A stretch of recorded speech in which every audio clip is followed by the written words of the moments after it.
Noé dio un mensaje de advertencia al mundo. Le dijo que la hora del juicio de Dios había llegado y le mostró su necesidad de entrar en el refugio del arca. Este tiempo de juicio fue una prueba en la que todos tuvieron que enfrentarse con la decisión de aceptar o rechazar el mensaje. En ese instante su tiempo de gracia había terminado, la puerta del arca se cerró y cuando las aguas cubrieron la tierra, se ejecutó el juicio mediante el diluvio. Este patrón se repetirá con exactitud en los eventos del tiempo del fin, así que acompáñame al futuro.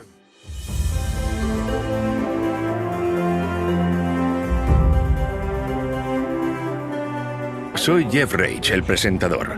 Estoy caminando sobre una línea de tiempo que abarca todo el largo de este estadio de fútbol. Cada pulgada de este campo representa un año. Como podéis ver, esta línea de tiempo realmente nos ayuda a tener una mejor perspectiva. Anteriormente vimos cómo una profecía del libro de Daniel predijo el año exacto en que volveríamos a vivir los días de Noé, el comienzo del tiempo del fin.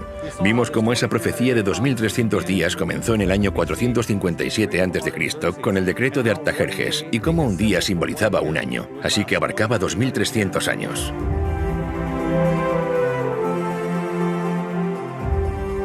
Esta profecía se extendía mucho más allá del tiempo en que Jesús vivió, hasta el año 1844.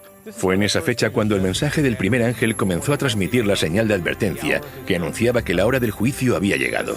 En esos días de Noé, ese tiempo de prueba duró 120 años, pero en nuestros días el mensaje del juicio ha estado anunciándose durante más de 170 años. Así como el mensaje de Noé se extendió por toda la tierra, de la misma forma el mensaje de los tres ángeles está circulando hoy alrededor del mundo, advirtiendo a sus habitantes que deben entrar en el arca del pacto eterno antes de que se ejecute el juicio final. Antes del diluvio, hubo un momento cuando el último mensaje de misericordia ya había sido dado y todas las personas delante del arca con la puerta abierta tuvieron que hacer una elección. Este es el punto donde ahora nos encontramos. Los mensajes del segundo y del tercer ángel nos advierten sobre la última gran crisis del mundo, que colocará a las multitudes de la tierra en el valle de la decisión, tal y como ocurrió en los días de Noé.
Como en los días de Noé, tercera parte, el Valle de la Decisión. Muchos pueblos en el Valle de la Decisión, porque cercano está el día de Jehová en el Valle de la Decisión. La predicación de Noé habla de un día de juicio, un día para decidir si quieres estar dentro o fuera del arca. Debes hacer tu elección. Noé fue un pregonero de justicia y al predicar y decir que en realidad el único camino que funciona es obedecer la ley de Dios, por contraste estaba condenando, por así decirlo, a los falsos sistemas de adoración. Pero lo que estaba claro es que la mayor parte de la población no estaba cómoda con los requisitos de Dios, así que los adaptaron a su conveniencia. En los días de Noé, debido a la idolatría existente y a la proliferación por todo el mundo de un sistema falso de adoración, la gente estaba dispuesta a rechazar la invitación para entrar en el arca. En nuestros días, los innumerables sistemas de adoración cosecharán un resultado similar, el rechazo del pacto eterno. Pero Dios no dejará que nadie que desee conocer la verdad sea engañado. Tanto su misericordia como su justicia demandan una clara distinción entre la verdad y el error, para que todos puedan tener la luz suficiente para tomar su decisión. Es así como el verdadero buscador de la verdad puede desechar por sí mismo el error, y aquellos que escojan no hacerlo no tendrán ninguna excusa. Con este propósito, Dios envía el mensaje del segundo ángel.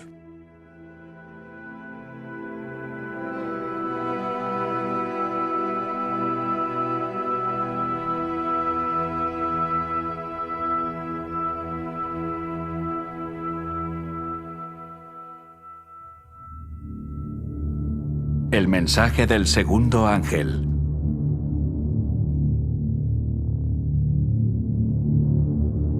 Otro ángel le siguió diciendo: ha caído Babilonia, la gran ciudad, porque ha hecho beber a todas las naciones del vino del furor de su fornicación.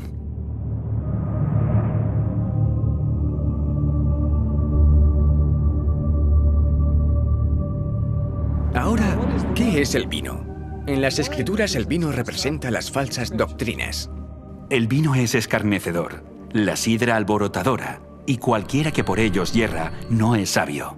Beber de este vino es ser engañado, porque es un vino fermentado y hace que las personas se desvíen de la verdad.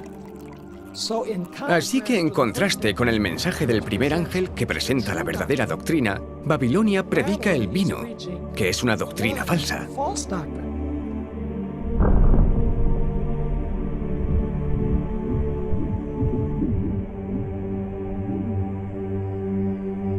La oscuridad de la noche nos oculta de la vista la verdad sobre el mundo que nos rodea. La confusión, al igual que la oscuridad, nos ha ocultado la verdad sobre el carácter de Dios. Las doctrinas e ideas falsas son como los árboles del bosque que cambian con las estaciones. Se mecen con el viento, crecen y caen a lo largo de los siglos. Existe solo una manera de disipar la oscuridad, y es con luz.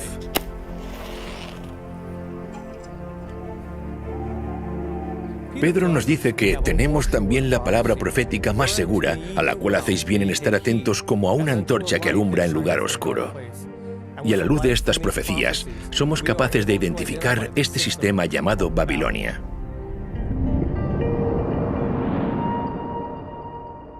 Babilonia está representada por una mujer en Apocalipsis capítulo 17.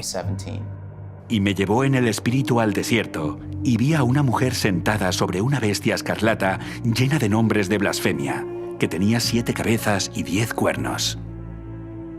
Los primeros 3 símbolos que nos ayudan a identificar a Babilonia son la mujer, la bestia y las 7 cabezas.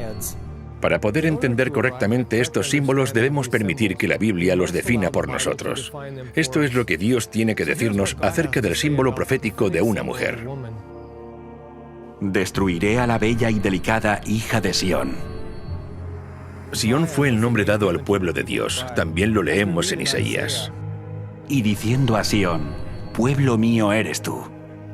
Así que en el Antiguo Testamento, Dios utiliza el símbolo de una mujer para representar a su pueblo. En el Nuevo Testamento también se usa la alegoría de una mujer para representar al pueblo de Dios que conforma su iglesia. Por esto dejará el hombre a su padre y a su madre, y se unirá a su mujer, y los dos serán una sola carne. Grande es este misterio. Mas yo digo esto respecto de Cristo y de la iglesia. En el libro de Apocalipsis aparecen 2 mujeres. Una es una virgen vestida de blanco que representa la iglesia de Dios, y la otra mujer se llama Babilonia y es una ramera, lo que significa que representa una iglesia falsa. Está sentada sobre una bestia. Una vez más, dejemos que la Biblia interprete sus propios símbolos y vayamos al libro de Daniel para definir lo que simboliza la bestia. La cuarta bestia será un cuarto reino en la tierra. De acuerdo con el libro de Daniel, una bestia simboliza un reino o una nación. Como la Biblia utiliza a una mujer como un símbolo de una iglesia y a la bestia como símbolo de una nación, entonces la imagen de una mujer sentada sobre una bestia simboliza a una iglesia que controla una nación o un reino. En otras palabras, esta nación es al mismo tiempo una iglesia y un estado. Después Juan dice que esta bestia tiene 7 cabezas, y la Biblia nos dice qué es lo que representan estas cabezas tan solo 6 versículos más adelante. Esto para la mente que tenga sabiduría. Las 7 cabezas son 7 montes, sobre los cuales se sienta la mujer. El hecho de que esta mujer se siente sobre esta bestia con 7 cabezas nos dice que esta iglesia y este estado están localizados cerca de 7 montes. Juan sigue describiendo a esta mujer con detalle. Y la mujer estaba vestida de púrpura y escarlata y adornada de oro, de piedras preciosas y de perlas, y tenía en la mano un cáliz de oro lleno de abominaciones y de la inmundicia de su fornicación, y en su frente un nombre escrito, un misterio: Babilonia la Grande, la madre de las rameras y de las abominaciones de la tierra. Nuestra cuarta pista dice que esta mujer o iglesia, a la que se llama Babilonia, es una ramera, lo que quiere decir que ha cometido adulterio contra Dios al abandonar su pacto. Así que esta iglesia no representa al pueblo de Dios. En lugar de eso, representa a una iglesia falsa. Nuestra quinta característica es la apariencia de la mujer. Se describe que viste con colores púrpura y escarlata. Al dejar que la Biblia define sus propios símbolos, vemos que Dios nos está diciendo que Babilonia es una iglesia y un estado rodeado por 7 montes, y es una iglesia falsa que aparece principalmente con los colores púrpura y escarlata. Solo existe una iglesia que encaje perfectamente con esta descripción, la Iglesia Católica, también conocida como el Papado. Investiguemos ahora las evidencias que confirman esta conclusión. La Ciudad del Vaticano es la única iglesia y nación de Estado en el mundo. Es conocida como la Ciudad de los 7 Montes y sus colores principales son el púrpura y el escarlata.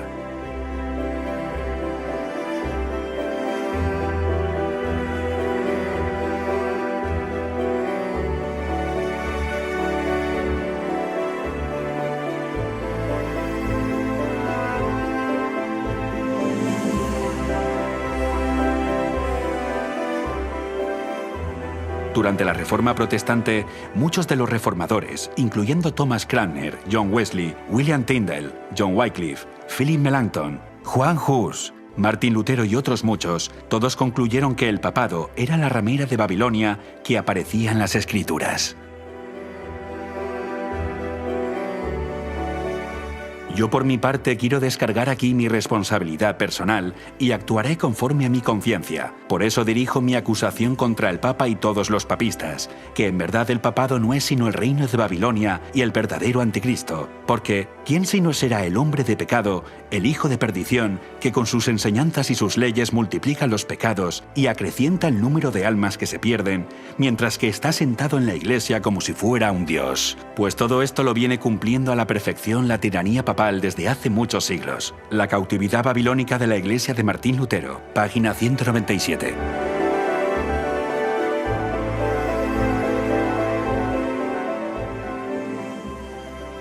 El mensaje del segundo ángel es una advertencia contra el vino de Babilonia y la influencia tóxica de sus falsas doctrinas que han engañado al mundo entero. Sí, incluso al mundo cristiano. Este gran engaño no se produjo de un día para otro, sino sutilmente a lo largo de varios siglos. Cuando piensas en lo que dijo Jesús justo antes de ir al cielo, Él dijo que este evangelio debía ser predicado en todo el mundo y después vendrá el fin. Vemos que los discípulos salen a predicar este evangelio, pero el fin no llegó. Yo creo que la razón es porque el evangelio se contaminó y comenzó a esparcirse por todo el mundo un evangelio diferente. En la segunda parte de esta serie, vimos cómo el santuario nos revela el Evangelio eterno y el pacto eterno, pero ahora veremos una profecía en el libro de Daniel donde se ataca al santuario. Esto es exactamente lo que aquí se está describiendo, un ataque al Evangelio y al pacto, reemplazándolo por un pacto falso. En Daniel capítulo 8, la Biblia habla sobre el poder de este cuerno pequeño que contaminaría el santuario. Aún se engrandeció contra el príncipe de los ejércitos, y por él fue quitado el continuo sacrificio, y el lugar de su santuario fue echado por tierra. Y a causa de la prevaricación le fue entregado el ejército junto con el continuo sacrificio, y echó por tierra la verdad, e hizo cuanto quiso y prosperó. Cuando estudias la secuencia del capítulo, no hay duda de que el cuerno pequeño está hablando del papado católico. La profecía de Daniel nos dice que el papado se ensalzaría a sí mismo y se exaltaría incluso por encima de Cristo, el príncipe del pacto. Y por culpa del papado, la verdad que representa el santuario y el ministerio de Jesús en el cielo sería echado por tierra. En lugar de mirar a Jesús como nuestro sumo sacerdote en el santuario celestial, haría que las personas se dirigieran a los sacerdotes humanos en un santuario falso en la tierra.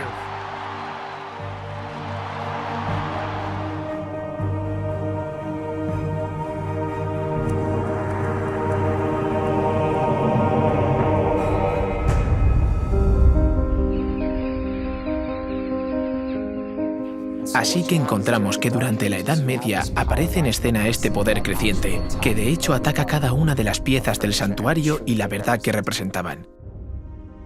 El altar del sacrificio, que representaba el sacrificio de Cristo, fue atacado. En cierto sentido, fue alterado y apareció una nueva doctrina que decía que el sacrificio de Cristo no era suficiente para obtener el perdón de los pecados. Y si querías ser perdonado, tenías que pagar dinero. Necesitabas comprar indulgencias, hacer penitencias. Así que el sacrificio de Cristo era insuficiente para limpiar los pecados. Y el sacrificio de Cristo,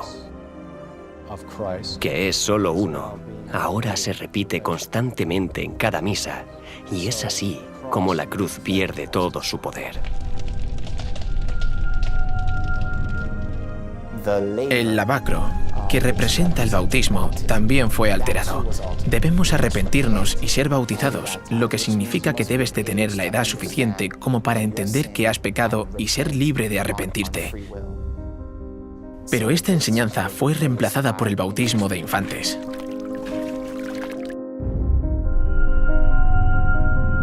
La mesa de los panes de la proposición representa la Biblia. La Biblia en la Edad Media fue arrebatada. Prohibimos también que se permita a los laicos tener los libros del Antiguo y Nuevo Testamento. Les prohibimos estrictamente que posean los libros mencionados en la lengua vernácula del pueblo. Los nobles de los distritos deben buscar a los herejes en sus hogares, chozas y bosques, e incluso sus refugios bajo tierra deben ser arrasados por completo. Papa Gregorio IX en el Concilio de Toulouse, 1229 después de Cristo. Cuando quitas la palabra de Dios, quitas la verdad de Dios. Haces que la gente caiga en la superstición y consideren que la tradición está por encima de la palabra de Dios. A la gente se le dijo que no podía leer la Biblia por sí misma. En lugar del pan de vida y según las Escrituras, debemos leer la Biblia. Ahora bien, alguien más tiene que interpretarla por nosotros. Y así se perdió de vista la verdad y la importancia de que la Biblia sea nuestro fundamento. El altar de incienso, que representaba la intercesión de Cristo en nuestro favor, fue aniquilado. Y en su lugar se estableció el confesionario, un espacio de 2 compartimentos divididos por una cortina, con un hombre sentado en el lugar de Dios, escuchando las confesiones de otros hombres. De esta forma se le decía a la gente: no puedes tener acceso directo a Dios, tienes que ir a los sacerdotes y confesar tus pecados a ellos. El sacerdote vino y se colocó entre el pecador y el Señor y dijo: no, tú debes ir a Dios a través de mí, necesitas confesarme a mí tus pecados. Y otra vez se levantan barreras entre el hombre y Dios. Simplemente se eliminó la opción de acudir individualmente a Dios de forma directa. El candelabro de 7 brazos representaba a la Iglesia. También fue atacado durante las persecuciones que ocurrieron durante este periodo de tiempo conocido como la Edad Media. También trató de suprimirse la testificación, y eso es lo que representa el candelabro, el testimonio. Cualquiera que discrepara con la enseñanza de esta Iglesia dominante o de este sistema dominante era perseguido, quemado en la hoguera, torturado de muchas formas diferentes para obligarles a obedecer el sistema. Hay muchas formas diferentes en las que el santuario es derribado. Después tenemos el lugar santísimo, donde está el Arca del Pacto. Allí es donde encontramos los 10 mandamientos, dentro del arca. La Biblia dice que este poder pensaría en cambiar tiempos y la ley. Daniel 7:25. La Reforma claramente enseñaba o predicaba con arrojo que veían cómo el poder papal decía tener el derecho de cambiar su ley como representante de Dios en la tierra. La Biblia dice: acuérdate del sábado para santificarlo. Y la Iglesia Católica lo contradice: por mi divino poder anulo el sábado y te ordeno guardar el primer día de la semana. Y mirad, todo el mundo civilizado se postra en obediencia reverente a la orden de la Santa Iglesia Católica. La profecía predijo que la Iglesia Católica pensaría en cambiar los tiempos y las leyes, y que la Iglesia reconocería este hecho. El Papa tiene el poder de cambiar los tiempos, de abolir leyes y de dispensar todas las cosas, incluso los preceptos de Cristo. Cuando lees la teología de la Iglesia Católica, encuentras que el catecismo ha suprimido el segundo mandamiento. No aparece. Borraron el mandamiento que hablaba de las imágenes. No tendrás imágenes. Ahora tienen un problema porque solo tienen 9 mandamientos, así que tomaron el 10º mandamiento y lo dividieron por la mitad.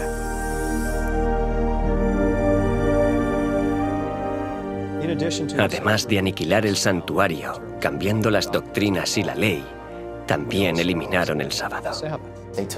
Tomaron el 7º día de reposo, que es el sábado, y dijeron, por el poder y la autoridad de la Iglesia, hemos cambiado ese día al domingo, el primer día de la semana.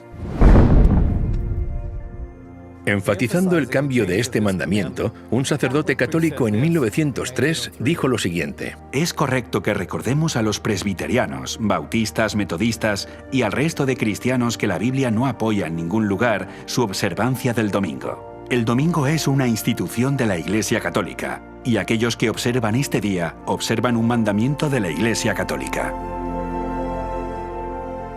En los tiempos de la Iglesia cristiana primitiva, generalmente se entendía que guardar el sábado era parte de la vida cristiana.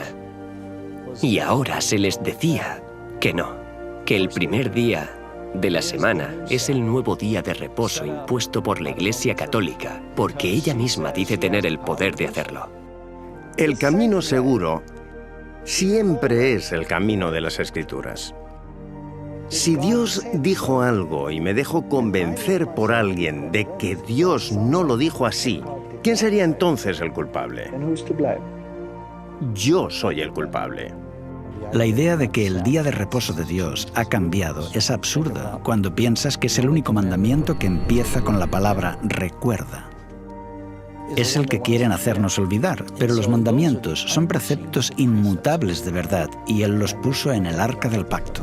Esto se perdió durante la Edad Media.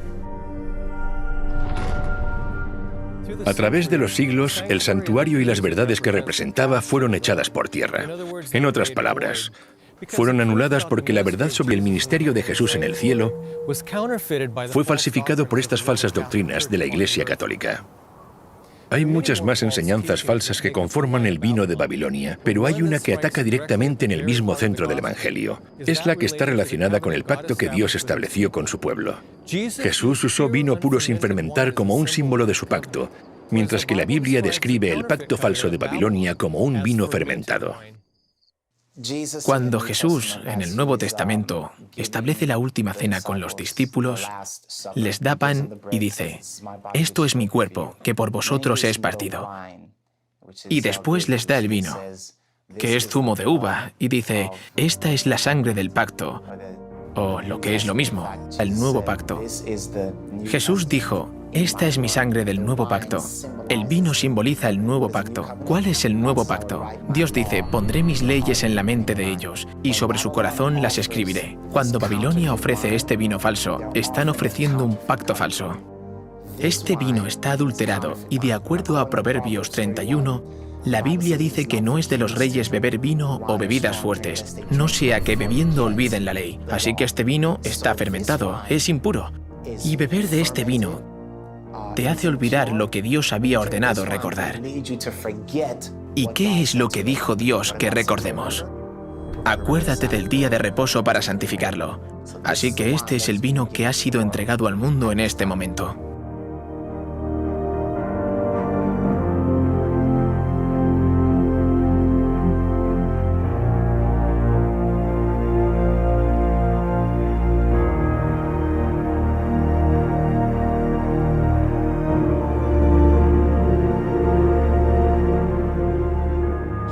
Vemos que cada pieza de mobiliario, incluyendo la ley de Dios, fue eliminada.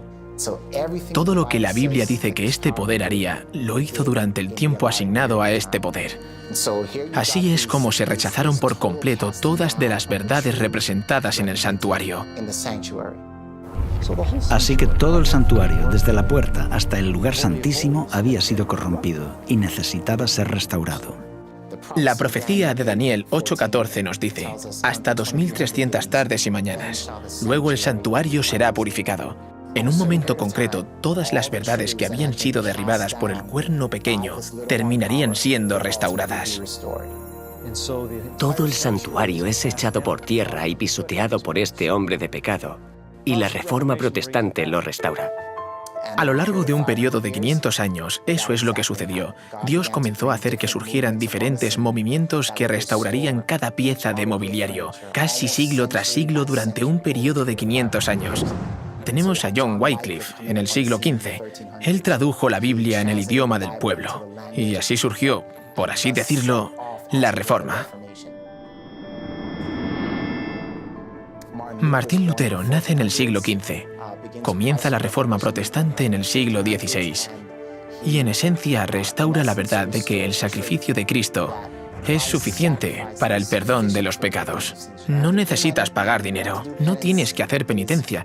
Es por la fe en su sacrificio en nuestro favor que somos perdonados de nuestros pecados. Juan Calvino aparece en el siglo XVI. Es el fundador del movimiento presbiteriano. Para Calvino la oración es muy importante.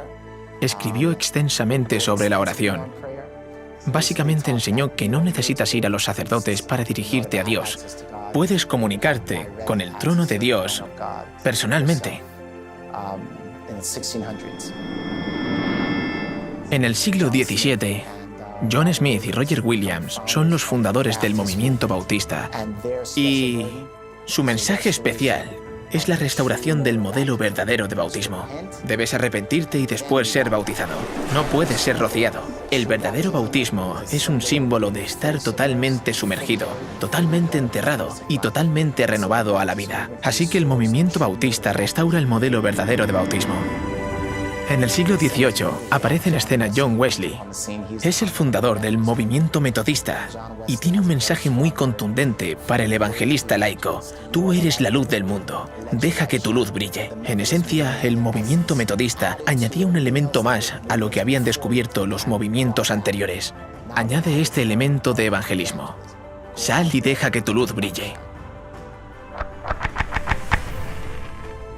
Así que para el siglo XIX aún falta una pieza de mobiliario por restaurar. Es el Arca del Pacto, específicamente el descanso del séptimo día, el sábado. Fue en ese siglo cuando Dios levanta el movimiento adventista del séptimo día, que se enfocaría específicamente en la ley de Dios y el mandamiento que fue pisoteado, el día de reposo del séptimo día.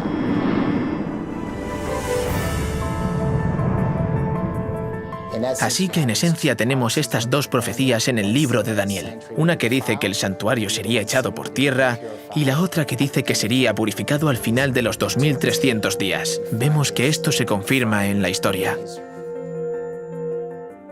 El hecho de que este Evangelio eterno sea predicado de nuevo en 1844 significa que todas las cosas que habían sido alteradas e interrumpidas en el verdadero Evangelio fueron totalmente restauradas en 1844.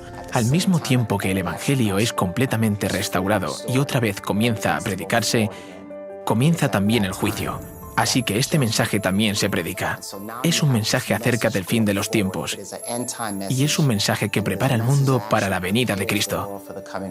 Igual que Noé invitaba a la gente a entrar en el arca y diferenciarse de la mayoría, Dios, en los últimos días, está invitando a que la gente rechace las falsas enseñanzas de Babilonia. Y oí otra voz del cielo que decía: «Salid de ella, pueblo mío, para que no seáis partícipes de sus pecados, ni recibáis parte de sus plagas». Salid de ella, pueblo mío. Salid de lo falso y entrad a lo verdadero.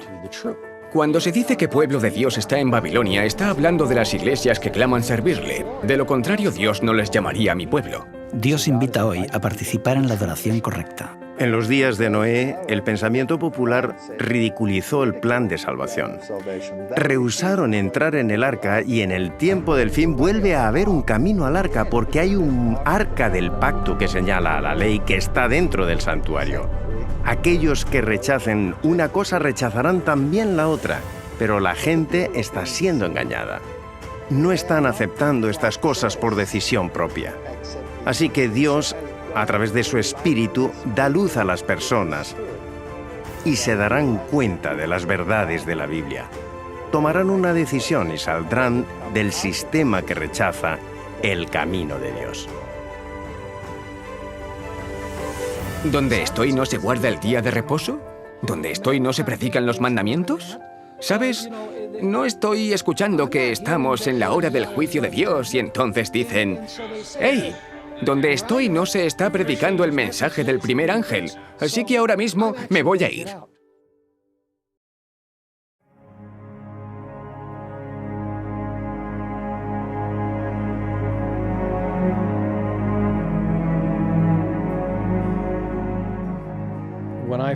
La primera vez que escuché este mensaje, que la denominación a la que pertenecía era Babilonia, y que ese era un método falso de alabanza, me asustó y me salí de la Iglesia Católica.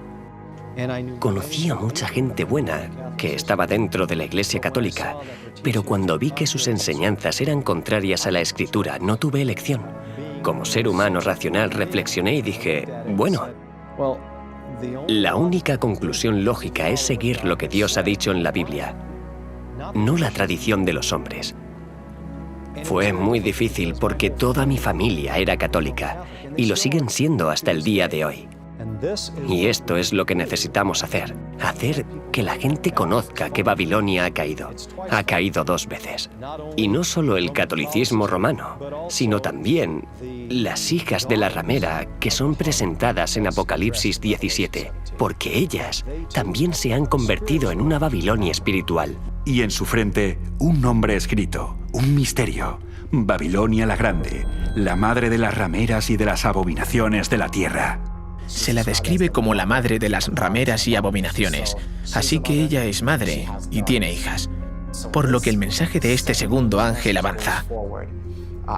Creo que este mensaje habla de la madre de forma genérica, pero también se refiere a las hijas.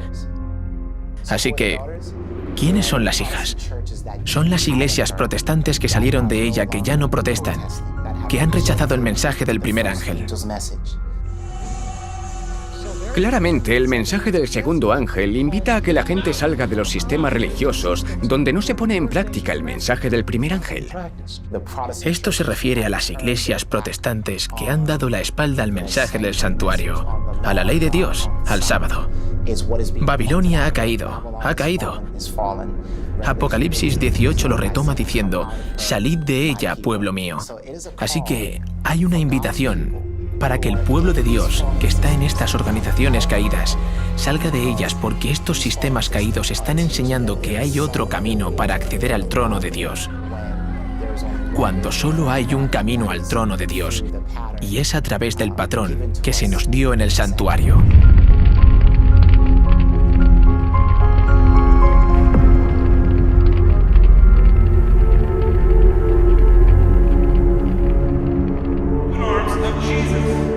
En lugar de protestar en contra de las tradiciones de los hombres y el vino de Babilonia, estas iglesias han bebido de él y lo vierten en sus congregaciones. El término Babilonia, confusión, puede ser apropiadamente aplicado a estas entidades.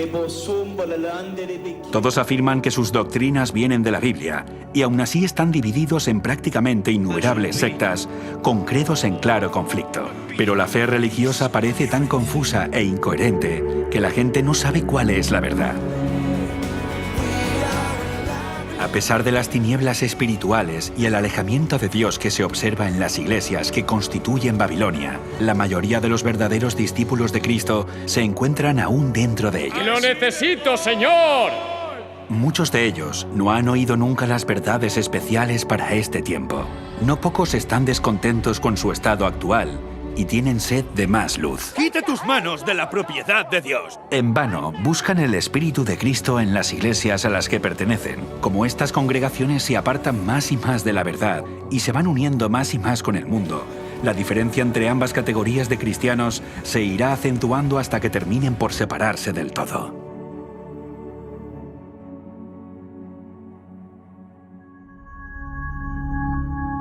Recuerdo cuando descubrí este mensaje. Y tengo que decir que era una de esas personas que estaba en Babilonia. Era un pagano, pero la primera vez que fui a Jesús me uní a la típica iglesia evangélica y no hice esas cosas de las que estamos hablando. Y entonces, cuando escuché la verdad sobre el sábado y descubrí el mensaje de salir de Babilonia, fue una lucha. Fue doloroso. Creo que estuve algo enfadado porque me sentía engañado. Tal vez fueron sinceros, pero los maestros no compartieron el mensaje completo conmigo. Estaba frustrado. Vi a diferentes pastores y me pregunté, ¿por qué estamos guardando el primer día de la semana cuando la Biblia claramente dice que el séptimo día es el día de reposo?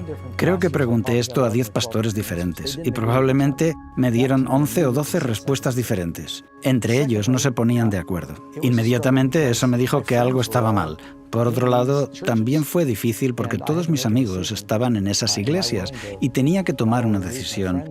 ¿Estoy dispuesto a perder a mis amigos? Mi empleo también estaba en riesgo. Tuve que rechazar trabajos porque guardar el día de reposo significa que lo santificas. Ese día no trabajas. Pasé por diferentes pruebas tratando de mantener mi puesto, pero al final me fui y Dios proveyó. Él me bendijo y siempre que damos un paso de fe y lo seguimos, al final será lo mejor y Él bendecirá, hará milagros para nosotros.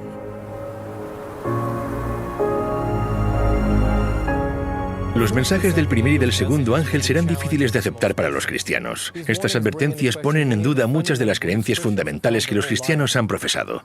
Imagino cómo fue escuchar las serias advertencias de un diluvio global pronunciadas por Noé. También supusieron un reto para la gente de aquellos días. Muchas de esas personas profesaban ser adoradores de Dios, pero las formas falsas de adoración los habían desviado tanto que realmente creían que Noé era un iluso, y rechazaron la invitación a entrar en el arca. El vino de Babilonia y los falsos sistemas de adoración están teniendo el mismo efecto hoy. Impedirán que muchas personas, incluso cristianos, reciban el mensaje del primer ángel. El mensaje les está invitando a entrar en el arca del pacto eterno. Es una invitación para adorarlo a Él, quien hizo los cielos, la tierra y el mar. Vimos cómo este mensaje apunta al mandamiento del sábado, porque es al mismo tiempo un recordatorio de su creación y una señal del pacto eterno. Al descansar el sábado, mostramos que estamos alabando al Dios verdadero y que hemos entrado en el pacto eterno al abrazar su símbolo del sábado. Pero muchos cristianos sinceros han sido engañados. Creen que adoran al Dios verdadero y que han aceptado su pacto, mientras ignoran la esencia de este pacto.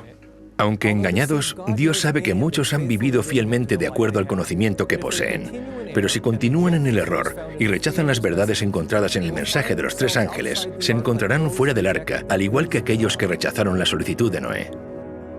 Dios es amor, y porque es amor, hay una cosa que no puede hacer, y es forzar a alguien a aceptar su misericordia, en contra de sus deseos. El amor invita, el amor implora, pero el amor nunca puede vulnerar el libre albedrío del cual depende su propia existencia. Dios acepta y se regocija en aquellos que vienen a Él y respeta las decisiones de aquellos que no lo hacen. Pero esto no es así con el gran adversario. Él usará todos los medios necesarios, incluyendo la coacción y la fuerza, para asegurarse la sumisión y lograr sus objetivos.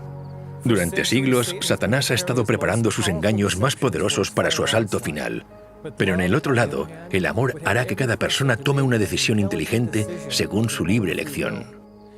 Con este propósito, Dios envía el mensaje del tercer ángel para desvelar los planes del enemigo y que todos tengan la suficiente luz para que nadie sea engañado cuando se encuentre en el valle de la decisión.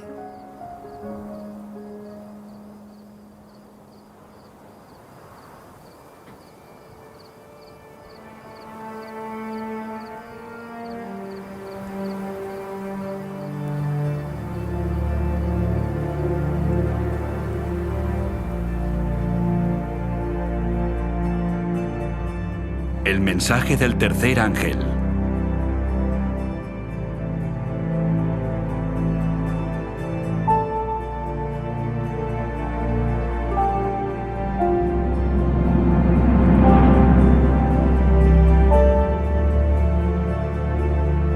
Y el tercer ángel los siguió diciendo a gran voz: si alguno adora a la bestia y a su imagen y recibe la marca en su frente o en su mano, él también beberá del vino de la ira de Dios, que ha sido vaciado puro en el cáliz de su ira, y será atormentado con fuego y azufre delante de los santos ángeles y del Cordero.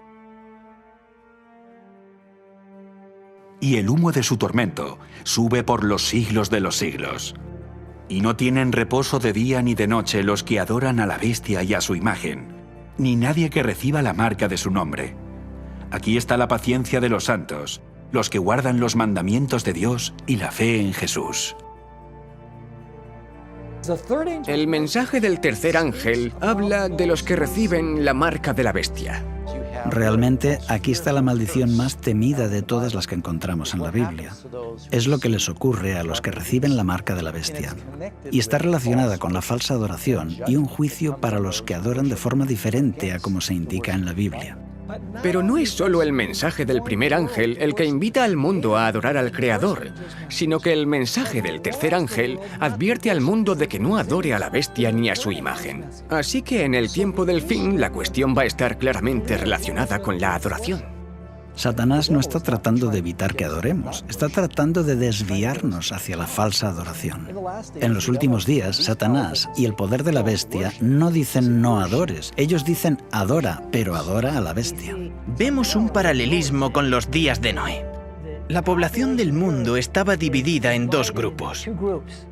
Por un lado, la mayoría, lamentablemente fuera del barco con la marca de la bestia, y la minoría dentro del barco con el sello de Dios.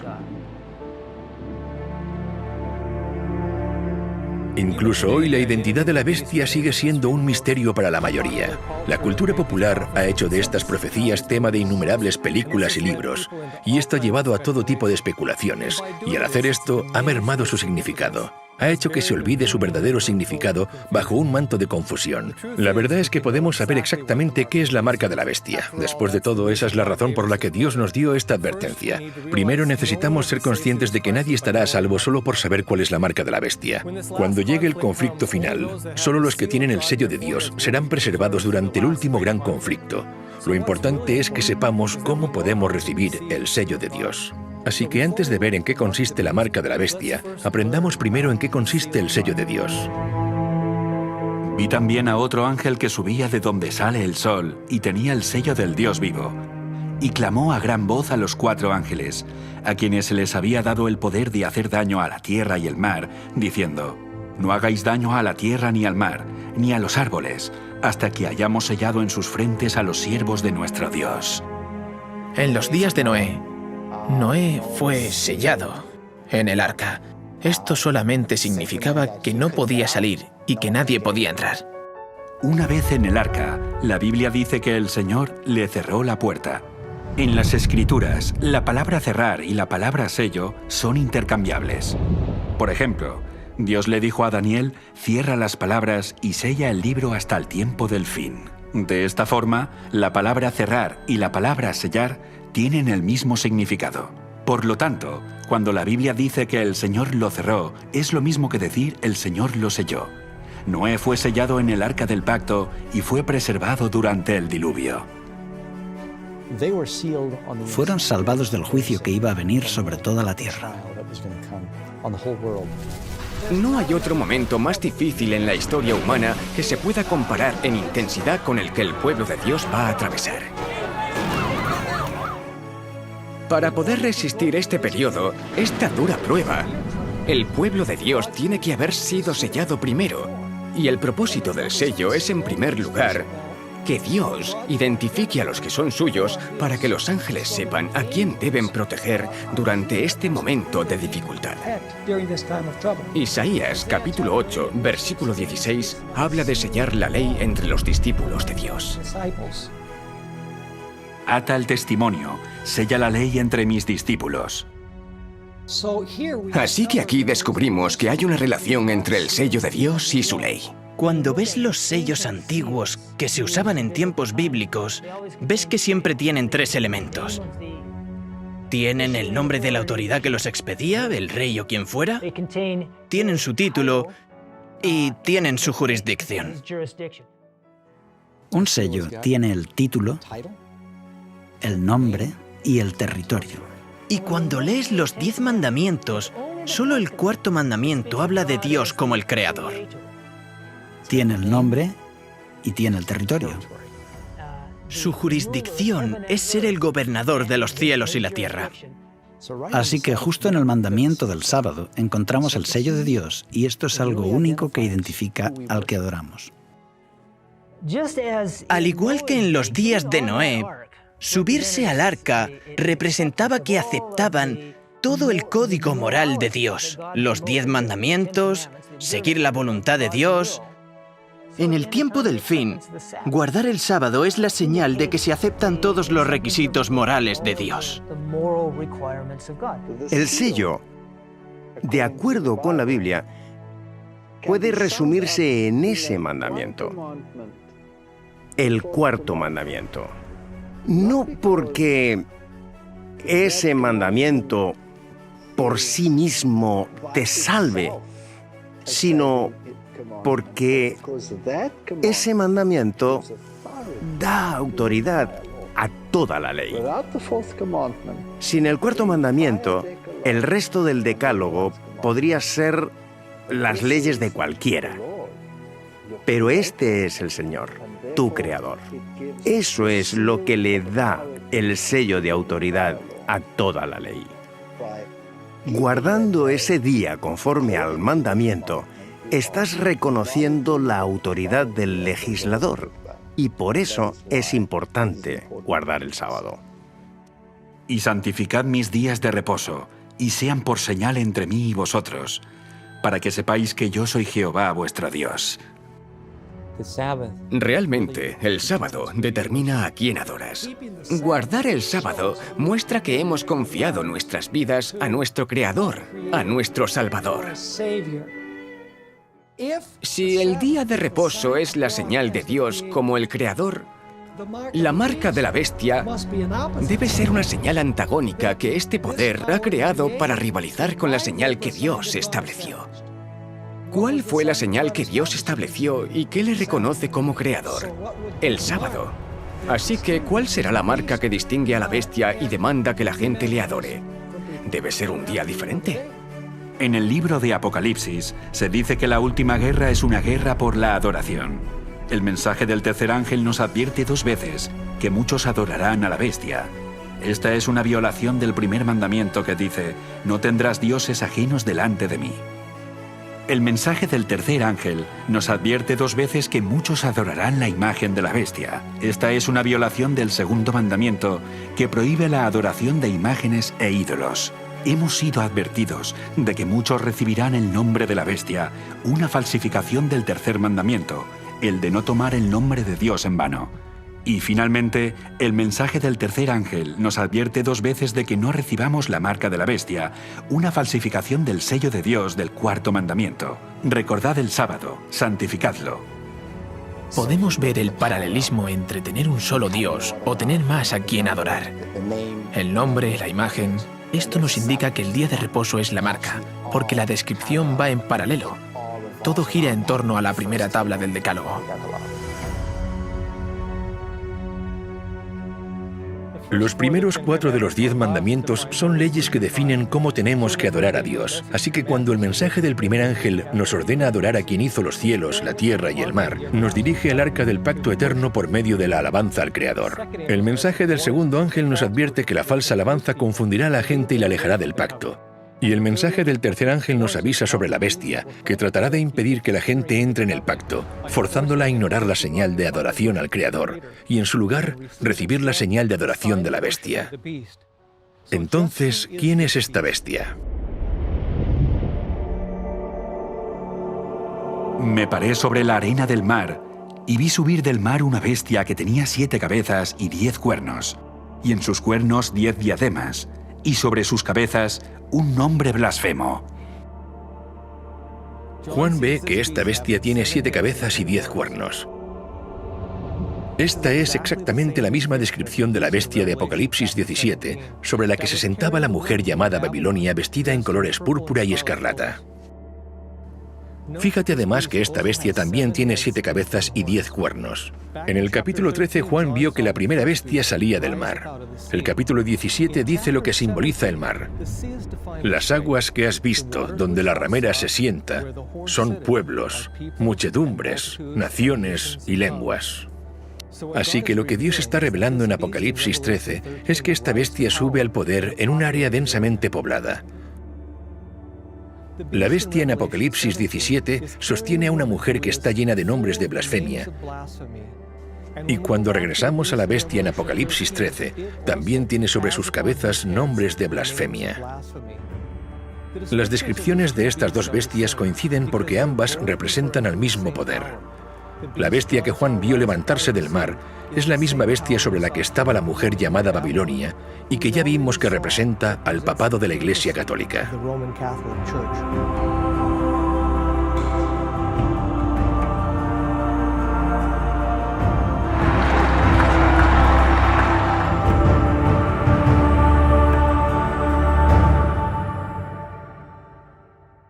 Cuando estudiamos quién es la bestia y entendemos cómo los símbolos de la bestia representan al sistema papal y a la Iglesia Católica, encontramos que su marca de adoración es la reivindicación de la capacidad que dicen tener para cambiar la ley de Dios. Cambiándola, la han distorsionado por completo. Han tomado el cuarto mandamiento y han hecho que se aplique no al día de reposo de la creación, no a la señal del poder y autoridad del Creador, sino al domingo. Según la Iglesia Católica, esta sería la marca de su autoridad, y esta es la marca de la bestia en el tiempo del fin. Un arzobispo de la Iglesia Católica dijo lo siguiente en 1562. Por lo tanto, la autoridad de la Iglesia no está unida a la autoridad de las Escrituras, ya que la Iglesia había cambiado el sábado al domingo, no por orden de Cristo, sino por su propia autoridad. La Iglesia Católica señala el cambio de la ley de Dios como prueba de que su autoridad está por encima de la Biblia y sostiene que este cambio es una señal de su autoridad. En 1893, la Iglesia Católica distribuyó la primera edición de un artículo que después fue renombrado El reto de Roma: ¿por qué los protestantes guardan el domingo? En esta publicación, el autor católico lanza a los protestantes esta pregunta. Aún no es demasiado tarde para que los protestantes se salven a sí mismos. ¿Lo harán? ¿Se mantendrán firmes en la doctrina protestante? ¿Tomarán verdaderamente solo la palabra escrita, solo las Escrituras como su única autoridad y única norma? ¿O todavía retendrán la doctrina y la práctica indefendible, contradictoria y suicida, de seguir la autoridad de la Iglesia Católica y llevar la señal de su autoridad? ¿Guardarán el día de reposo del Señor, el séptimo día, de acuerdo a la Escritura? ¿O guardarán el domingo de acuerdo a la tradición de la Iglesia Católica? Eliminar aquello que nos recuerda la autoridad de Dios como Creador, rechazar la señal de la fe, la supresión de esas cosas, ataca a los cimientos de nuestra relación con Dios y todo lo que esto conlleva. El acto más desafiante que puede haber para desafiar la autoridad de Dios es cambiar su ley, porque la ley es la base de su gobierno. El papado reclama este cambio como una señal de su autoridad. Aquellos que adoren al Creador honrarán el día que Dios santificó como la señal de su autoridad y de que forman parte del pacto. Y aquellos que pisoteen la ley de Dios para obedecer una representación humana recibirán la marca de la bestia, porque aceptan la señal de lealtad al poder que escogieron obedecer, en lugar de obedecer a Dios. Este es el centro del conflicto en esta última guerra por la adoración. Conforme esta crisis se intensifica y se hace universal, cada persona recibirá la señal del poder que decidieron obedecer, en la frente o en la mano. La marca será tanto en la frente como en la mano. Ahora bien, para entender realmente lo que esto implica, tenemos que leer Deuteronomio capítulo 6. Y estas palabras que yo te mando hoy estarán sobre tu corazón, y las repetirás a tus hijos, y las atarás como una señal en tu mano, y estarán como frontales entre tus ojos. Así que primero necesitamos entender qué significan estas palabras, que son los mandamientos que acababan de ser dados en el capítulo anterior. En Éxodo capítulo 13, versículo 9, dice lo mismo. Y también en Deuteronomio 11. La ley de Dios debe estar en tu mano y como frontales entre tus ojos. Y eso añade un nuevo significado a la marca de la bestia. La marca en la frente significa que conscientemente has tomado la decisión de no seguir a Cristo. Hablamos de símbolos. En la mano significan tus acciones y en la frente tu fe y tu forma de adorar. Puedes recibir la marca de cualquiera de las dos formas. Puede que conscientemente no estés de acuerdo con ella, pero la recibes porque dices, realmente no estoy de acuerdo, pero voy a hacerlo porque no quiero perder mi vida. El texto dice que está en la mano y en la frente. Tienen la ley y el pacto de la bestia en su forma de actuar y en su forma de adorar. En esta guerra por la adoración, la bestia tiene un aliado poderoso. Después de ver la primera bestia levantarse del mar, Juan ve otra bestia y dice que esta segunda bestia es la que forzará al mundo a adorar a la primera bestia. Después vi otra bestia que subía de la tierra y tenía 2 cuernos semejantes a los de un cordero, pero hablaba como dragón. Y ejerce toda la autoridad de la primera bestia en presencia de ella y hace que la tierra y los moradores de ella adoren a la primera bestia, cuya herida mortal fue sanada. Instigar a que alguien haga algo significa que estás utilizando la fuerza, y en esta profecía la segunda bestia usará su poder para provocar o forzar a los habitantes de la tierra a que adoren a la primera bestia.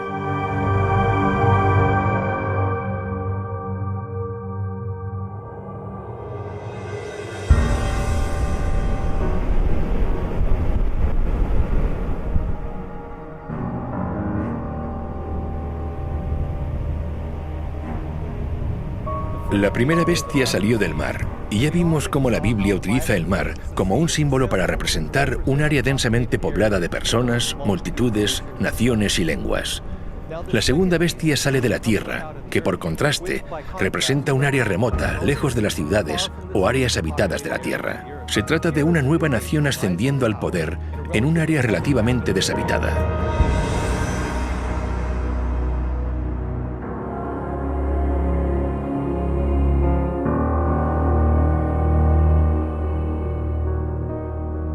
Además, esta bestia tiene 2 cuernos como los de un cordero. A través de la Biblia vemos que el cordero es un símbolo que representa a Jesús, el Cordero de Dios. Así que cuando se describe la segunda bestia con 2 cuernos como los de un cordero, estaríamos buscando sin equivocarnos a una especie de nuevo Cristo o a una nación cristiana ascendiendo al poder en un área deshabitada. Sin lugar a dudas, hay solo una nación que cumple estos requisitos. Y no es mera coincidencia que a menudo se la considere la nación más poderosa e influyente del mundo, los Estados Unidos de América. Los padres fundadores de esta nueva nación profesaban creer en el Dios de la Biblia cuando declararon: «Consideramos estas verdades evidentes por sí mismas que todos los hombres han sido creados iguales. El Creador les ha concedido ciertos derechos inalienables. Entre esos derechos se cuentan la vida, la libertad y la búsqueda de la felicidad». La primera enmienda a la Constitución de los Estados Unidos de América no solo manifiesta fe en el Creador, sino que también garantiza las libertades civiles y religiosas. Declara: el Congreso no podrá hacer ninguna ley con respecto al establecimiento de la religión, ni prohibiendo la libre práctica de la misma. Este nuevo gobierno se estableció para evitar la intolerancia religiosa y la persecución que había prevalecido en Europa por tantos siglos, para impedir que la Iglesia controlara al Estado y que el Estado controlara a la Iglesia. Jesús dijo: «Dad pues a César lo que es de César y a Dios lo que es de Dios». Estos principios cristianos, escritos en los documentos de los fundadores de los Estados Unidos, fueron el secreto de su éxito. Millones huyeron a América para poder adorar de acuerdo a los dictados de su conciencia. Pero la Biblia declara que se avecinaban cambios. Cuando Juan vio a esta bestia salir de la tierra, dice que era como un cordero, pero hablaba como dragón. Justo en el siguiente versículo leemos que esta bestia, que son los Estados Unidos de América, hace que la tierra y los moradores de ella adoren a la primera bestia. Las profecías declaran que los Estados Unidos de América, a menudo considerados la autoridad civil del mundo más poderosa, unirá sus esfuerzos con la Iglesia Católica, que es considerada como la autoridad moral y espiritual más sobresaliente del mundo.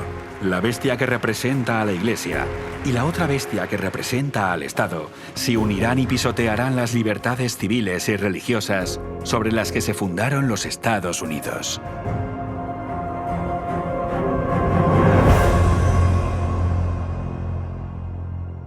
En el tiempo de Cristo y los apóstoles, miles de personas abandonaron la religión de los saduceos y los fariseos, a los que Jesús había declarado corruptos, para formar parte del cuerpo de Cristo, la Iglesia del Nuevo Testamento.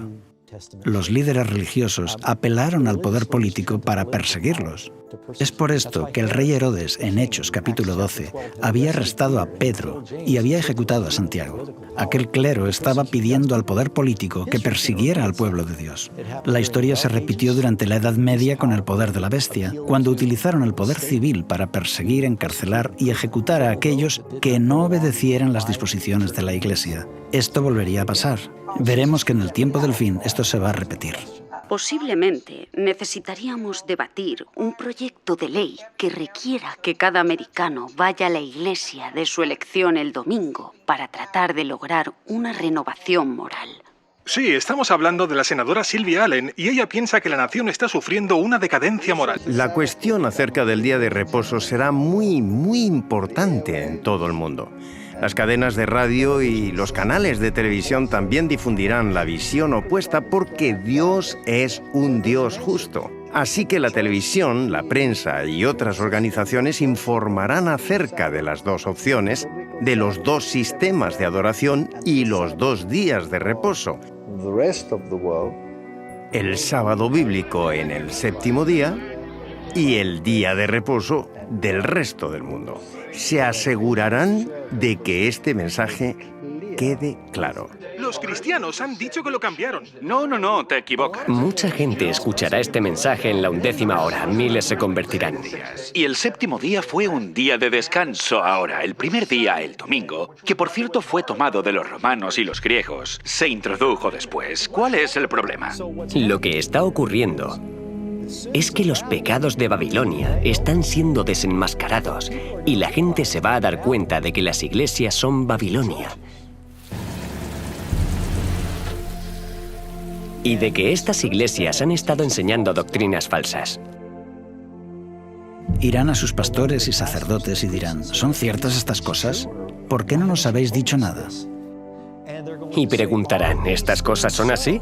Y claro, la mayor parte harán todo lo que puedan para denunciarlo y apartarse de ellos, pero ellos continuarán diciendo paz, paz, no os preocupéis por estas cosas. Les están engañando, pero muchos no se quedarán satisfechos. Habrá muchos que escuchen este mensaje y lo acepten. Van a posicionarse y saldrán de Babilonia a costa de una gran pérdida personal y experimentarán una gran tribulación y persecución. Comenzarán a abandonar las iglesias nominales, aunque los líderes no van a descansar tranquilamente. De hecho, harán todo lo que puedan para contrarrestar el mensaje que ha sido difundido. Los líderes religiosos protestantes y católicos van a unir sus fuerzas.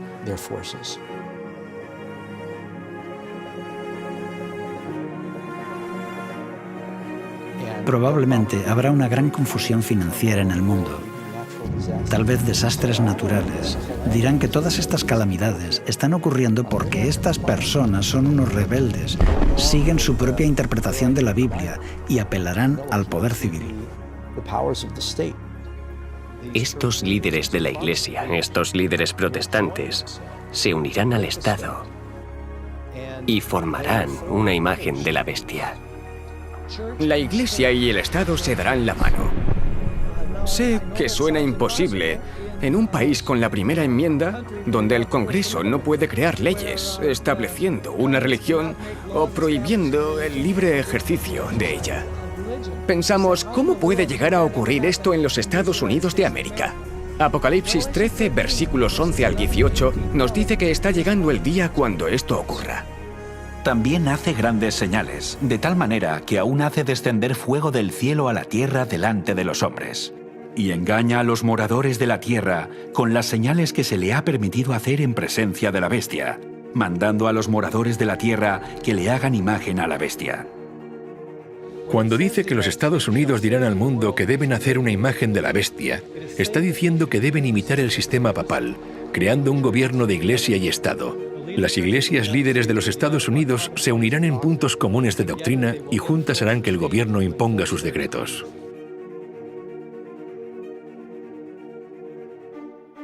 Los líderes religiosos en los Estados Unidos presionarán fuertemente para establecer una ley dominical a nivel nacional.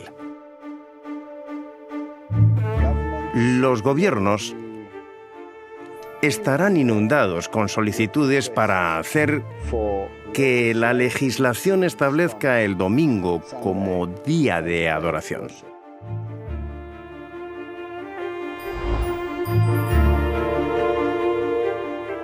Esto terminará derivando en una ley dominical en todo el mundo.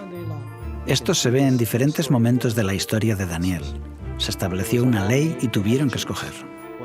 Cuando se instaló la imagen en los valles de Dura, no parecía que tuviera importancia. No fue importante hasta que se ordenó que todos debían adorarla. ¿Obedezco a la ley del Estado, me postro y adoro a la imagen de oro? ¿O obedezco la ley de Dios y permanezco en pie cuando todos los demás se han postrado? Satanás quería que desobedecieran a Dios. Después de negarse, está el decreto de muerte. La antigua historia de la imagen de oro en Babilonia que todos debían adorar o por el contrario serían ejecutados es en sí una profecía que representaba a Babilonia la Grande en el tiempo del fin, porque establecerá una imagen de la bestia y el que no la adore deberá ser ejecutado. Y que ninguno pudiese comprar ni vender, sino el que tuviese la marca o el nombre de la bestia, o el número de su nombre. Imagina que desde este momento en adelante no se te permitiera comprar ni vender, sin comida, ni ropa, ni agua. ¿Cuánto tiempo aguantarías? El propósito de esta ley es obligar a aquellos que obedezcan la ley de Dios a perecer como marginados de la sociedad o a rendirse y recibir la marca de la bestia. El ridículo, la persecución y la severidad del castigo irán en aumento hasta que finalmente derivará en la pena de muerte. Y se le permitió infundir aliento a la imagen de la bestia, para que la imagen hablase e hiciese matar a todo el que no la adorase. ¡Alto, policía! ¡Policía! ¡Ya habéis ¡Vamos, oído! póngase ahí! ¡Vamos! ¡No se mueva! ¡Al suelo! ¡Vamos, vamos, al suelo! Y la Iglesia instigará a que aquellos que no obedezcan esta ley sean perseguidos. La presión política va a ser aplicada de tal forma que usarán el poder militar y policial para perseguir a aquellos que crean en la verdad bíblica. Muchos antes del final, en el fin del tiempo de gracia, perderán sus vidas o serán llevados a prisión. El problema del mundo es lo que lo controla. Hay solo una minoría que tiene el mensaje de fe en la justicia de Dios. Es el mensaje de Noé y es un mensaje de esperanza. Es un mensaje de salvación, pero también es un mensaje de juicio. La elección final es del hombre, que debe decidir entre la ley dada por Dios y la ley dada por el hombre. Y el catolicismo dice exactamente lo mismo. Dice que la decisión está entre el sábado bíblico y el día de reposo papal.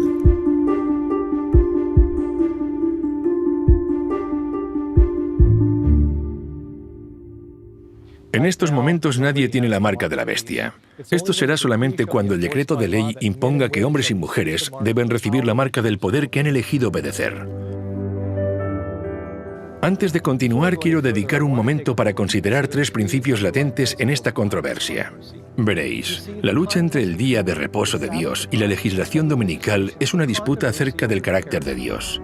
¿Quién es Dios? ¿Impondría que todos le adoren por la fuerza o más bien desearía un servicio de amor ofrecido libremente?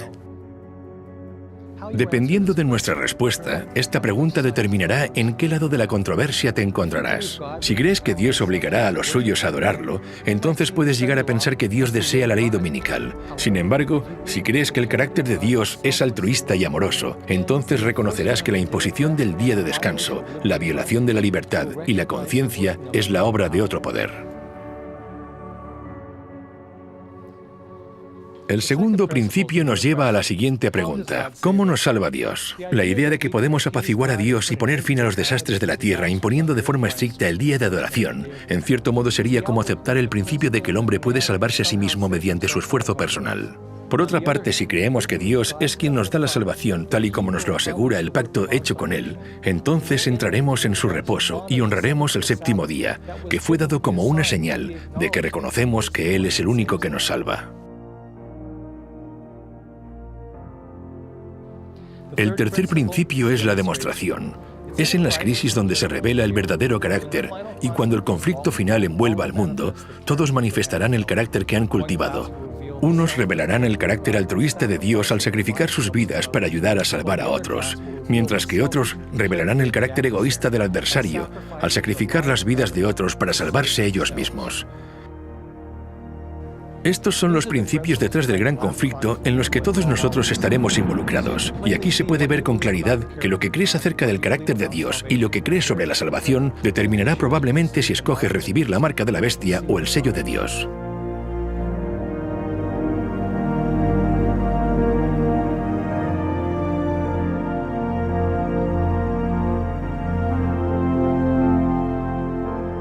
Ahora mismo el mensaje de los tres ángeles está anunciando la hora del juicio final, advirtiéndonos de los eventos que rodean el cumplimiento del juicio que está por llegar. No sabemos cuándo tendrán lugar los eventos, no sabemos el año exacto, pero sea cuando sea, sabemos que sucederán pronto y sobrevendrán rápidamente. Veamos un panorama detallado de estos eventos finales. Ahora mismo los eventos que ocurren en el mundo están confluyendo para suscitar la crisis de la marca de la bestia, tal y como la Biblia lo predijo. Y será entonces cuando se agote el tiempo de prueba, seguido por la ejecución del juicio y la segunda venida de Cristo. En los días de Noé, el mundo entero se encontraba en el valle de la decisión, pero cuando todos habían tomado su decisión de aceptar o rechazar el refugio del arca, la puerta de la misericordia se cerró. En ese momento, su decisión fue sellada. Todos habían elegido aceptar o rechazar la invitación para entrar en el refugio del pacto eterno, y muy pronto la puerta se volverá a cerrar de nuevo para siempre.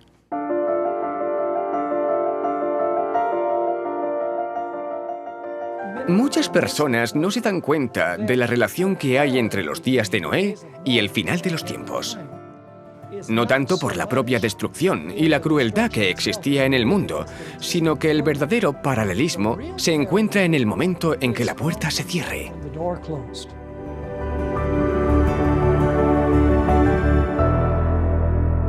El fin del tiempo de gracia. Nosotros como humanos, sencillamente, no podemos comprender la tolerancia y la paciencia de Dios. Pero Él dijo, no contenderá mi espíritu con el hombre para siempre. Hay un límite, y en el tiempo de Noé, Dios determinó 120 años. ¿Por qué no aniquiló a los impíos en ese momento? Es porque Él ama su creación. Él tiene que demostrar que Él da al impío todas las oportunidades y que tiene paciencia. Pero llega un punto donde el tiempo de gracia termina y vemos que la puerta del arca se cierra. Creo que justo ahora estamos llegando al fin del tiempo de gracia de Dios y de la misericordia para esta generación. El mensaje de Noé se da a través del mensaje de los tres ángeles. Y llegará el momento cuando ese mensaje ya no se dará más. Los impíos no se perdieron cuando comenzó a llover. Se perdieron cuando la puerta se cerró. Entonces Noé se salvó. Él fue sellado, pero el destino de los que quedaron fuera estaba ya fijado. Pero la gente no lo sabía. Vieron que la puerta se cerró, pero se burlaban de Noé, sin darse cuenta de que ya no tenían oportunidad de salvarse. Aunque el tiempo de gracia había terminado, el hombre estaba todavía en la tierra. En el tiempo del fin volverá a haber un momento cuando la gracia se haya terminado, pero el hombre esté aún en la tierra. El juicio se ha terminado. El juicio hace que una nación, un pueblo, sea destruido. Pero aún no se ha ejecutado la sentencia. Esto es lo que sucederá en el tiempo del fin. Muchos cristianos creen que la posibilidad de salvación terminará después de que Jesús regrese. Pero el hecho de que la puerta se cerrara en el tiempo de Noé nos muestra que esto no es verdad. La puerta de la salvación se cerrará antes de la segunda venida y leemos esto en Apocalipsis capítulo 22. El que es injusto, sea injusto todavía. El que es inmundo, sea inmundo todavía. Y el que es justo, practique la justicia todavía. Y el que es santo, santifíquese todavía. Y sabemos que Jesús aún no ha llegado en este momento, porque justo después de esto dice: He aquí, yo vengo pronto. Y en ese preciso momento, la paciencia de Dios se agotará, al igual que ocurrió en el tiempo de Noé. Así que Dios pide que nos preparemos, no para la segunda venida de Cristo.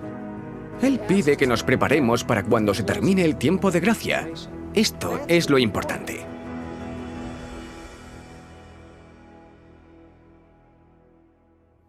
En estos momentos, el veredicto de nuestro caso aún está siendo investigado en el juicio celestial, porque la puerta al refugio del pacto eterno aún está abierta, y esa puerta es Jesús. Yo soy la puerta. El que por mí entrare será salvo. Jesús también habló de la puerta de la salvación en el libro de Apocalipsis. He puesto delante de ti una puerta abierta, la cual nadie puede cerrar, aunque tienes poca fuerza. La razón por la que Noé no cerró la puerta del arca es porque representaba la puerta de la salvación y ningún hombre podía cerrar esta puerta.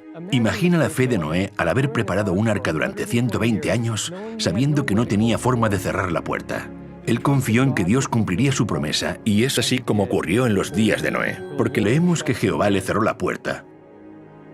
Cuando el juez golpea con su mazo, el caso está cerrado y la investigación ha terminado. De la misma forma, el cierre del arca mostró que el caso de cada individuo había sido determinado. Todos habían escogido aceptar o rechazar la promesa de misericordia. Para entender cómo Dios cerró la puerta de la salvación al final de los tiempos, necesitamos abrir nuestro libro de texto, El Santuario, y veremos cómo Jesús, en este momento, está manteniendo la puerta abierta. Porque no entró Cristo en el santuario hecho de mano, figura del verdadero, sino en el cielo mismo, para presentarse ahora por nosotros ante Dios. Él está en la presencia de Dios. Está allí como nuestro mediador. En estos momentos tenemos un mediador que está intercediendo. Él vive para interceder por nosotros. Un día la intercesión terminará y Él se marchará. El sumo sacerdote saldrá del lugar santísimo. El incensario será derribado. En este momento, no hay más mediador. Y por lo tanto, no puede haber más perdón de los pecados. Cristo es el que murió, más aún, el que también resucitó, el que además está a la diestra de Dios, el que también intercede por nosotros.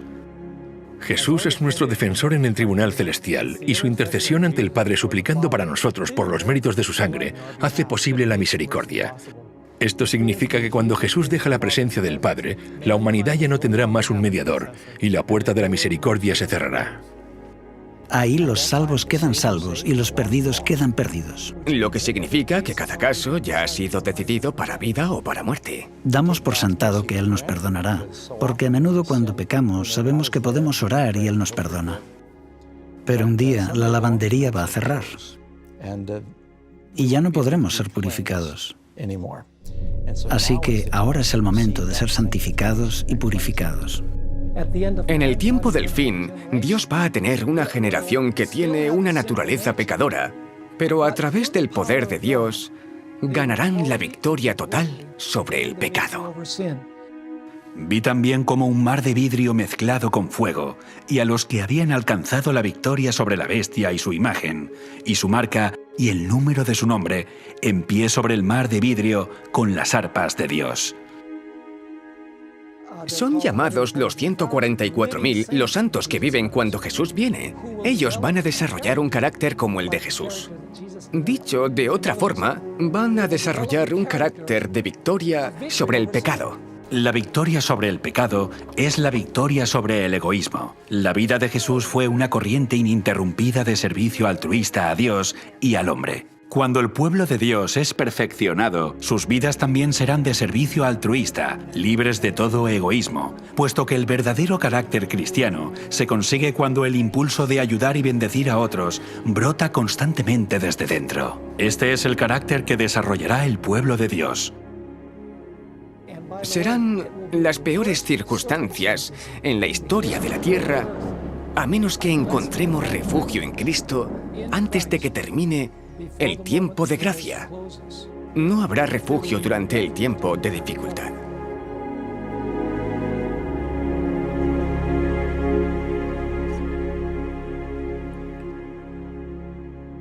La Biblia dice que Satanás es el acusador de los hermanos, pero Jesús está en la presencia de Dios para defendernos. Pero Jesús no puede terminar su trabajo de intercesión hasta que se levante una generación de santos que estén tan llenos del Espíritu que puedan ponerse en la presencia de Dios sin un mediador.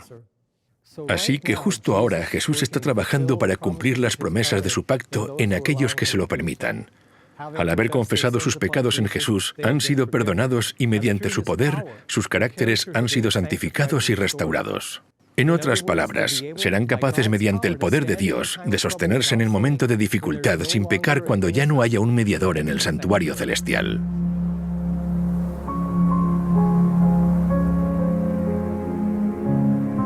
Para hacernos una idea de lo que ocurrió con Noé y su familia cuando entraron en el arca, la puerta se había cerrado y durante 7 días no pasó nada. Y los impíos estaban fuera, y no había señales de que fuera a suceder lo que Noé había predicho.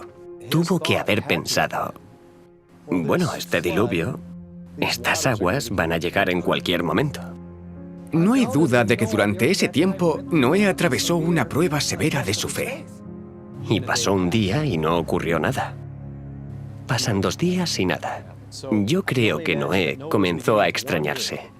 Él pensó, bueno, quizá estaría equivocado. Y después de 7 días, fue cuando vino el juicio. En el tiempo del fin ocurrirá lo mismo. El pueblo de Dios pasará por un momento de gran dificultad. Les van a hacer creer. Serán tentados a creer que la presencia de Dios les ha abandonado.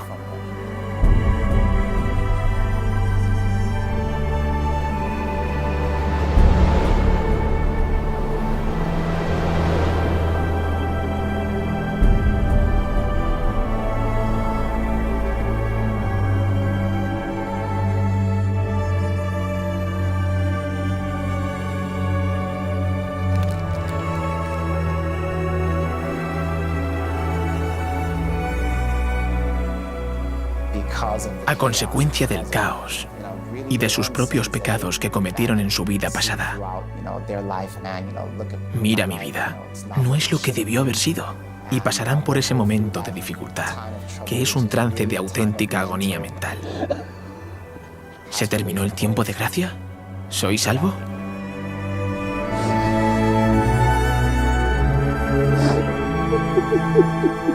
Nadie sabe con exactitud cuándo se cierra la puerta. Cuando caigan las plagas, sabremos cuándo termina el tiempo de gracia. Existe un paralelismo con el tiempo de Noé en el sentido de que hay una predicación. La predicación divide el mundo en 2 grupos. Luego está cuando la puerta se cierra. Después hay un periodo donde la fe de los que están dentro del arca se pone a prueba y aquellos que están fuera están seguros de que Noé y su familia están equivocados, y después está la destrucción. Llama la atención el paralelismo con el tiempo del fin, porque primero está el mensaje de los 3 ángeles que incluye el momento del juicio. Después de esto se cierra la puerta, cuando los inmundos permanecen inmundos y los justos siguen siendo justos. El santo seguirá siendo santo y el injusto continuará siendo injusto. Después de eso habrá un periodo de tribulación donde el pueblo de Dios estará en la tierra. Su fe será puesta a prueba. Luego vendrá la destrucción. Así que hay un paralelismo sorprendente entre lo que sucedió en los días de Noé y lo que sucede durante el día del juicio final. Y este juicio termina con el fin del tiempo de gracia, no con la segunda venida de Cristo. Termina en el fin del tiempo de gracia, cuando la puerta se cierra, al igual que ocurrió en los días de Noé. En Lucas capítulo 13, también aparece la imagen de la puerta cerrada y la gente que llama a la puerta para entrar. Porque os digo que muchos procurarán entrar y no podrán. Después que el padre de familia se haya levantado y cerrado la puerta, y estando fuera empecéis a llamar diciendo, «Señor, Señor, ábrenos». Él respondiendo os dirá, «No sé de dónde sois». Entonces comenzaréis a decir, «Delante de ti hemos comido y bebido, y en nuestras plazas enseñaste».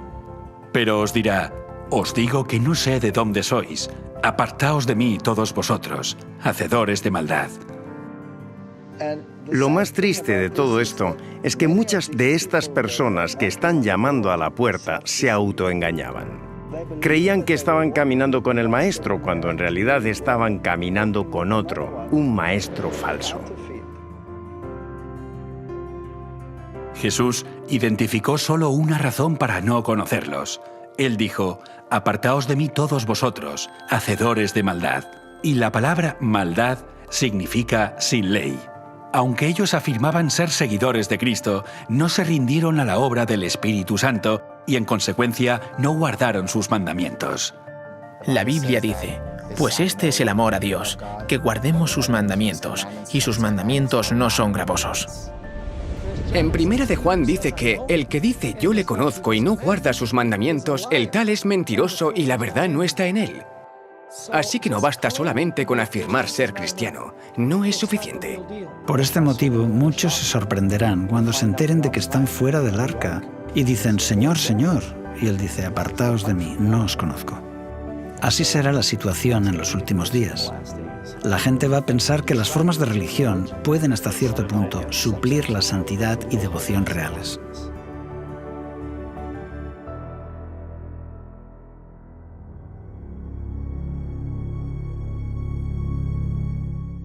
Cuando Dios cerró la puerta del arca, la gente ya había tomado su decisión. Algunos decidieron entrar y otros decidieron estar fuera. La sentencia dada a cada uno fue decidida libremente por ellos mismos. La puerta se cerró solo después de que todo el mundo hubiera tomado su decisión. La ejecución del juicio vino después, cuando comenzó a llover. Llovió durante 40 días. Y la Biblia dice que se rompieron todas las fuentes, en plural, del gran abismo.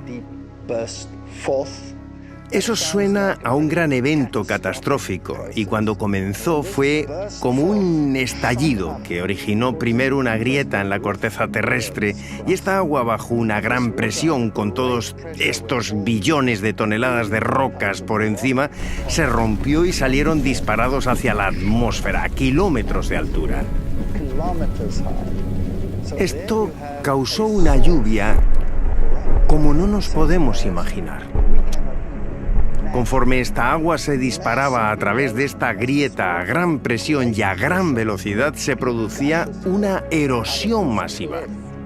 Por ejemplo, el sitio donde hoy se encuentra la dorsal mesoatlántica.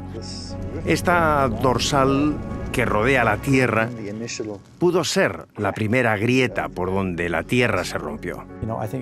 Creo que si ahora pudiéramos ver lo que le sucedió a la Tierra durante el diluvio, nos daría miedo. ¿Cómo se debieron sentir los que no estaban en el arca mientras se enfrentaban al juicio de Dios? El juicio que aparece en Apocalipsis 14, versículos 6 y 7, intenta llamar la atención de las personas hacia el Creador, quien había hecho los cielos, la tierra, el mar. Pero aquí, en Apocalipsis 14, encontramos en el mensaje un nuevo matiz.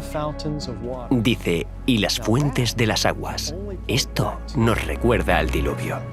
El año 600 de la vida de Noé, en el mes segundo, a los 16 días del mes, aquel día fueron rotas todas las fuentes del gran abismo, y las cataratas de los cielos fueron abiertas. Aquí es cuando aparece la idea de las fuentes de las aguas. Se abren grandes abismos, y Dios ejecuta el juicio en el mundo por medio del agua. El mensaje del primer ángel nos dice que alabemos a quien hizo las fuentes de las aguas, las mismas aguas que inundaron la tierra. Así que después de que el mensaje del primer ángel anuncie la hora de su juicio, nos recuerda que Dios, una vez más, juzgará el mundo como lo hizo en los días de Noé.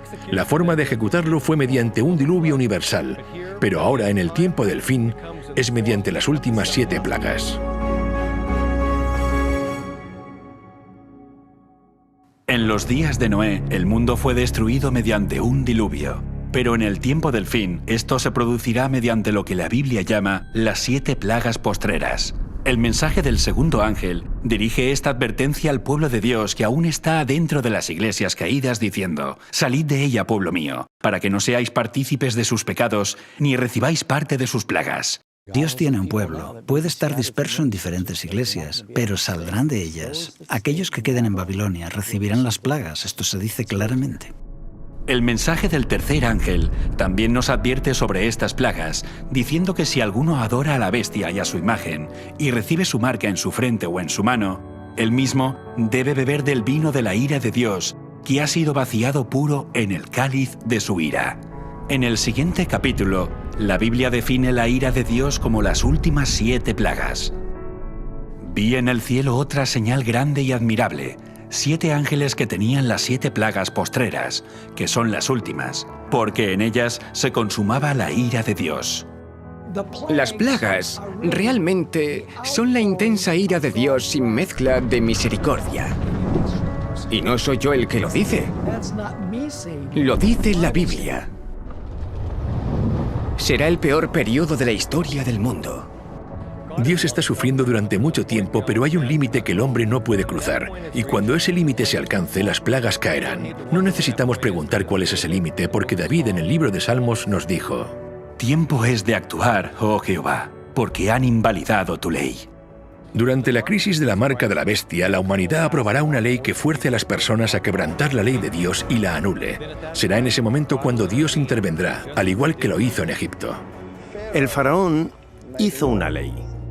Le dijo a Moisés: vosotros les hacéis cesar. En hebreo es Sabbat. Tú, Moisés, haces que la gente guarde el sábado. Aumenta el trabajo que deben hacer y crea una ley antisábado.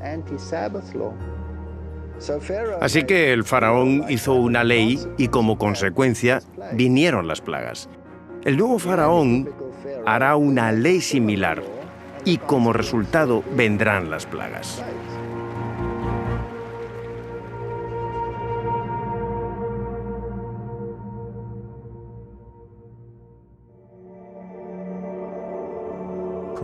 El tiempo de gracia ha finalizado. Todos han tomado su decisión.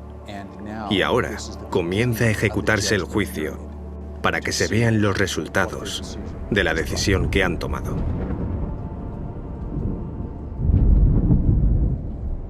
Oí una gran voz que decía desde el templo a los 7 ángeles: Id y derramad sobre la tierra las 7 copas de la ira de Dios. Las últimas 7 plagas son descritas en Apocalipsis capítulo 16, y algunas de esas plagas son, por ejemplo, algunas personas desarrollarán heridas en todo su cuerpo. Fue el primero, y derramó su copa sobre la tierra, y vino una úlcera maligna y pestilente sobre los hombres que tenían la marca de la bestia y que adoraban su imagen. El océano se convertirá en sangre, y todos los animales que están en los mares morirán. El segundo ángel derramó su copa sobre el mar, y éste se convirtió en sangre como de muerto, y murió todo ser vivo que había en el mar.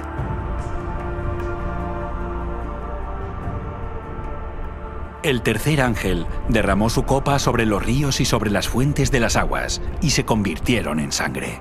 Las fuentes de los ríos, el agua potable, también se convertirá en sangre.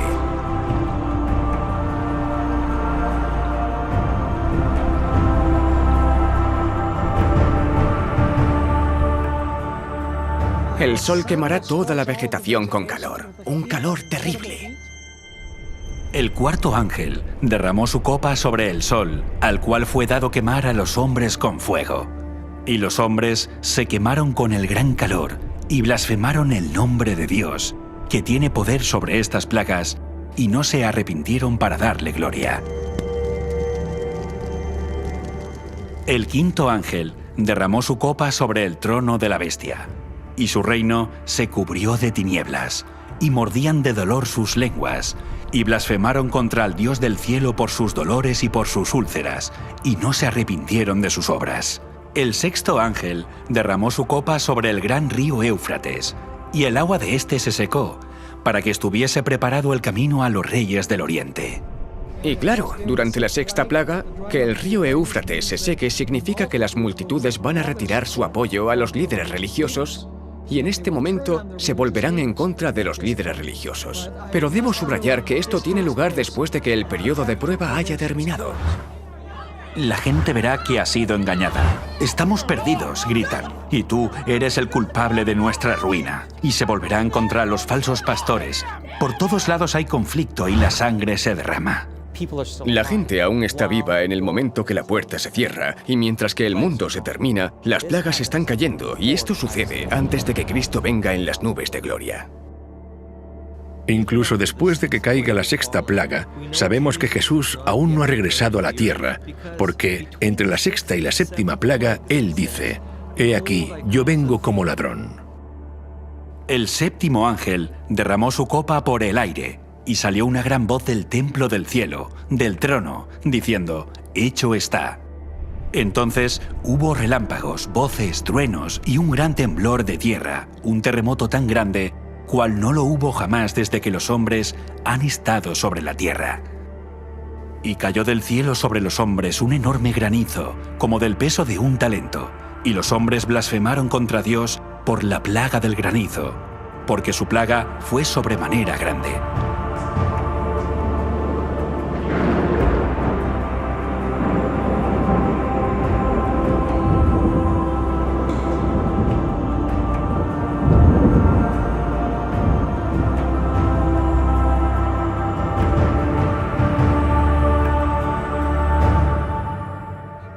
Ninguna de las plagas tocará a nadie del pueblo de Dios.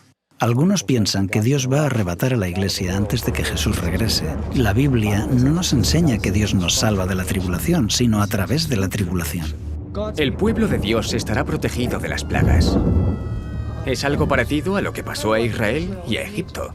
Cuando las plagas cayeron en el antiguo Egipto, Él no los sacó de Egipto antes de que cayeran las plagas. Él los salvó utilizando las plagas. Si esta es nuestra referencia, podemos considerar que en el tiempo del fin será igual. El pueblo de Dios estará aquí cuando caigan las plagas. Todos ellos tienen el sello del Dios vivo en sus frentes, así que cuando las plagas caigan serán capaces de mantenerse firmes. Estarán a salvo de las plagas. Dios los salvará de las plagas, al igual que la familia de Noé fue sellada cuando estaban en el arca y se pudieron salvar del diluvio.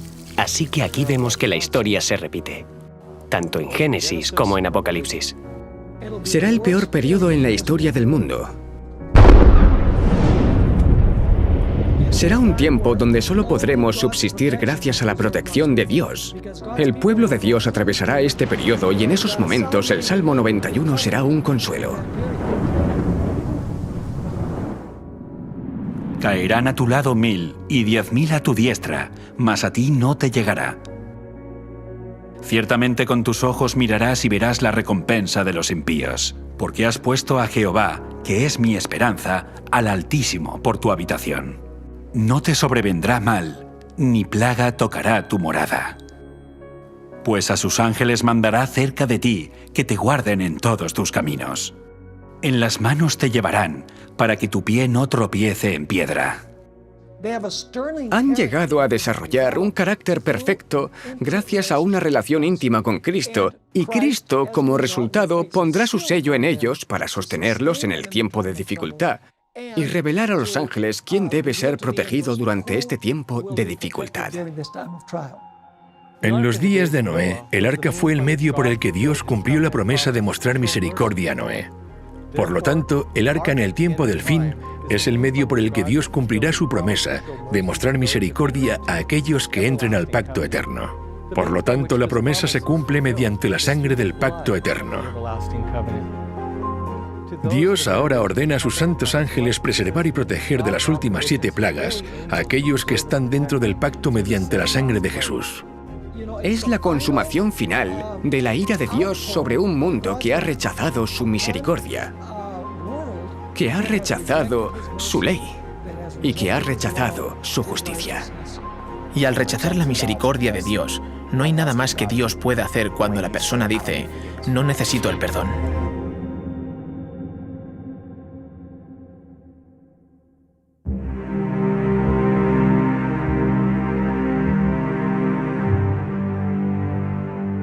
Nadie necesita recibir estas plagas, porque Jesús ya bebió esta copa por nosotros. Fue en el jardín del Getsemaní cuando la culpa de los pecados del mundo fue puesta sobre los hombros de Jesús y dijo, «Mi alma está muy triste, hasta la muerte. Yendo un poco adelante, se postró sobre su rostro orando y diciendo: Padre mío, si es posible, pase de mí esta copa, pero no sea como yo quiero, sino como tú. La copa de esta ira y la separación del Padre a nuestro favor rompió el corazón del Hijo de Dios, y al recibir la ira de Dios por nosotros, la Biblia dice: por él seremos salvos de la ira, porque no nos ha puesto Dios para ira, sino para alcanzar salvación por medio de nuestro Señor Jesucristo, quien murió por nosotros. Aunque el mundo tal vez se burlaba y los ridiculizaba, dejaron de burlarse cuando la lluvia comenzó a caer, y cuando estas plagas finales caigan, la gente se va a dar cuenta de que habían escuchado la verdad. Ahora es el momento de escuchar y prepararse.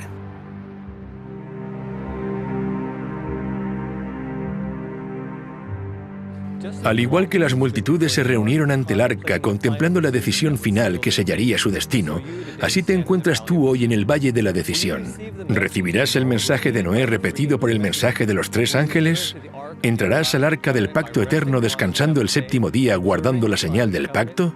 ¿Estarás entre aquellos que guardan los mandamientos de Dios y la fe de Jesús, o estarás entre aquellos que siguen los mandamientos de los hombres? La crisis de la marca de la bestia vendrá y hará que todos tomen una decisión. Después el tiempo de gracia terminará. Como dice la Escritura, muchos pueblos en el valle de la decisión, porque cercano está el día de Jehová en el valle de la decisión.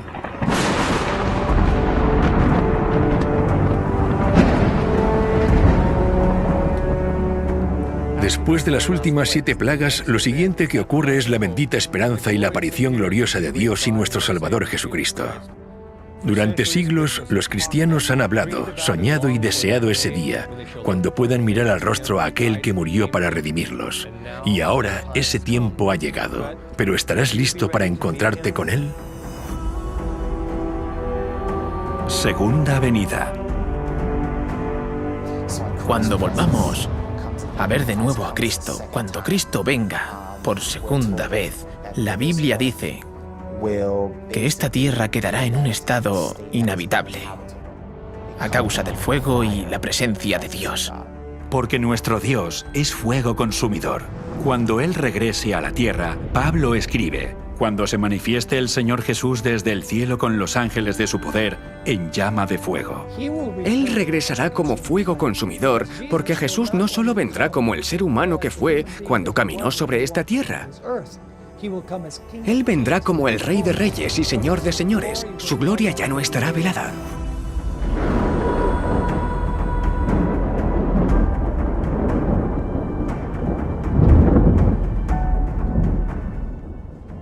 Abrumado con la visión de Cristo viniendo a la tierra, Isaías escribió: ¿quién de nosotros morará con el fuego consumidor? ¿Quién de nosotros habitará con las llamas eternas? Y esta es la pregunta a la que nos enfrentamos mientras nos preparamos para morar en el fuego consumidor de la presencia de Cristo en su venida. Pero después de que Isaías pregunte quién moraría con el fuego consumidor, él mismo responde su pregunta y dice: el que camina en justicia.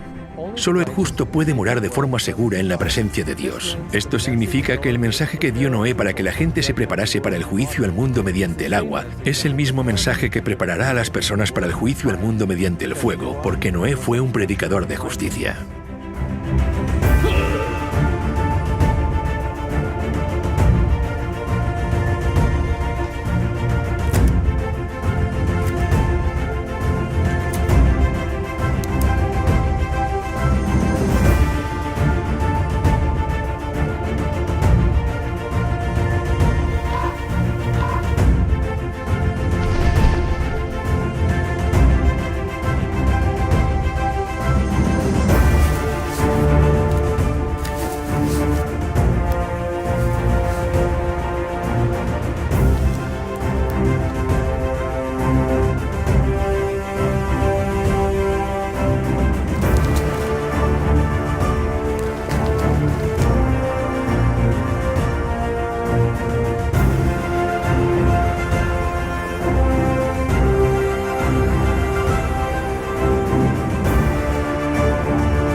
Como evolucionista, nunca pude entender por qué debo guardar un día de reposo si no hubo una creación de 6 días.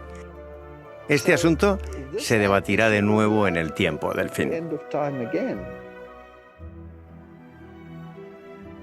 Recuerdo a una señora en particular que vino a mis reuniones cuando hablaba sobre el cuerno pequeño de Daniel 7 y 8 y la bestia de Apocalipsis 13, una profecía que identifica al papado católico. Y ella dijo que había crecido en la Iglesia Católica.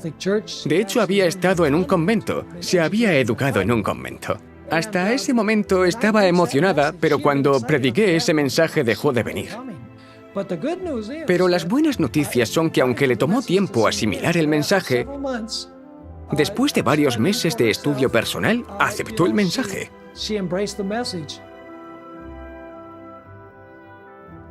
Cuando escuché por primera vez hablar del santuario, me pareció aburrido, porque no tenía ni idea de lo que se trataba. Acababa de entrar en la iglesia y solo me atraía, te puedes imaginar, el tema de la marca de la bestia. El santuario era solo como, bueno, sí, la marca de la bestia, eso es lo importante. No fue hasta que aprendí a estudiar la Biblia que comencé a ver la belleza de los símbolos del santuario. Cuando comencé a estudiarlo personalmente y me di cuenta de su función dentro del contexto del mensaje de los 3 ángeles, puedo decir que enriqueció y profundizó mi comprensión de la palabra de Dios, del plan de salvación, del carácter de Cristo. Realmente enriqueció la visión que yo tenía del plan de salvación. My view of the plan of salvation.